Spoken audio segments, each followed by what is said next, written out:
বাংলাদেশ ইস্যুতে ঘুরে যাচ্ছে যুক্তরাষ্ট্রের পররাষ্ট্রনীতি। প্রথম দাবার চালেই তা বুঝিয়ে দিল কিছুদিনের মধ্যে শপথ নিতে যাওয়া ট্রাম্প ও তার প্রশাসন। আর এই বিষয়টি বুঝতে হলে একটু পেছন থেকে ঘটনার বর্ণনা শুরু করতে হবে। জুলাই আগস্টে মার্কিন ডেমোক্রেট দলের ষড়যন্ত্র বাস্তবায়ন করার পর গত বছরই জুলাইয়ের 23 তারিখ চাকরির মেয়াদ শেষ হয় ডেমোক্রেট দলের নিয়োগ করা রাষ্ট্রদূত পিটার ডি হাসের।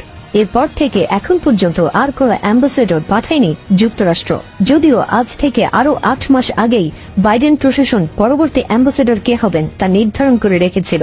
ডেভিড মেলকে গত বছরের মে মাসে পিটার ডি হাসের স্থলাভিষিক্ত করেছিলেন বাইডেন, কিন্তু দেখা যাচ্ছে এই ষড়যন্ত্রকারী হাসের পর এখন পর্যন্ত ডেভিড মেল নামে কোন অ্যাম্বাসেডর বাংলাদেশে আসেননি। কারণ অনুসন্ধানে দেখা যায় মে মাসের 9 তারিখ যে নিয়োগপত্রটি দেয়া হয় ইউএস এর সিনেটের পক্ষ থেকে, সেটি এবছরের জানুয়ারির 3 তারিখ বাতিল করে প্রেসিডেন্ট বরাবর ফেরত পাঠানো হয়। এর মানে হচ্ছে শপথ নেয়ার আগেই ট্রাম্প তার প্রথম একটি কম্পন দিল বাংলাদেশের বর্তমান অবৈধ ইউনূস সরকারকে। আরেকটু বিস্তারিতভাবে বললে, বাইডেন প্রশাসনের কোন কর্মকর্তাকেই ট্রাম্প প্রশাসন কোন কাজে যে রাখছেন না তা পরিষ্কার বুঝিয়ে দিলেন।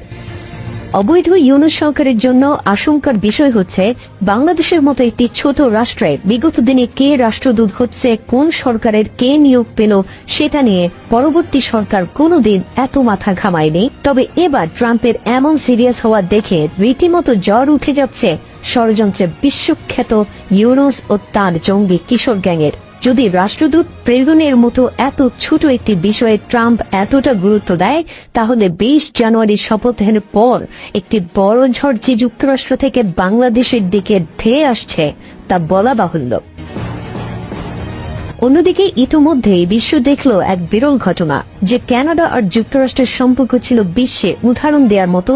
সেই কানাডার প্রধানমন্ত্রী ট্রুডোকে রীতিমতো পদত্যাগ করিয়ে ছাড়লেন ট্রাম্প, তাও শপথেরই আগে। আর তার কারণ কোনো না কোনো জায়গা থেকে ভারতের সাথে যুক্তরাষ্ট্রের বন্ধুত্বকে সব থেকে গুরুত্ব দেওয়ার নজির। My friend, India's friend, the President of the United States of America, Mr. Donald Trump. The First Lady and I have just traveled 8,000 miles around the globe to deliver a message to every citizen across this nation.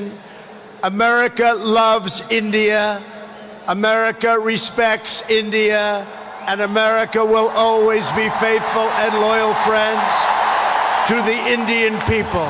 যদি 1000 kilometre দূরের Canada ভারতের দ্বন্দ্বকে মাথায় নিয়ে ট্রুডোর বিরুদ্ধে Trump এমন কঠিন হতে পারে, সেখানে ভারতের গায়ে বিস্ফোরার মতো অবৈধ ইউনূস ও তার পাকিস্তানপন্থী জঙ্গি কিশোর গ্যাংদের সর্বোচ্চ শিক্ষা দেওয়ার জন্য ট্রাম্প কত বড় পদক্ষেপ নেবে সেটা ইতোমধ্যে বাংলাদেশের ব্যবসায়ী থেকে একদম খেটে খাওয়া দিন মজুরও বুঝতে পারছে। কারণ ইউনূস শুধু মোদিরই বিস্ফোরা না, খুদ ট্রাম্পেরও সরাসরি শত্রু।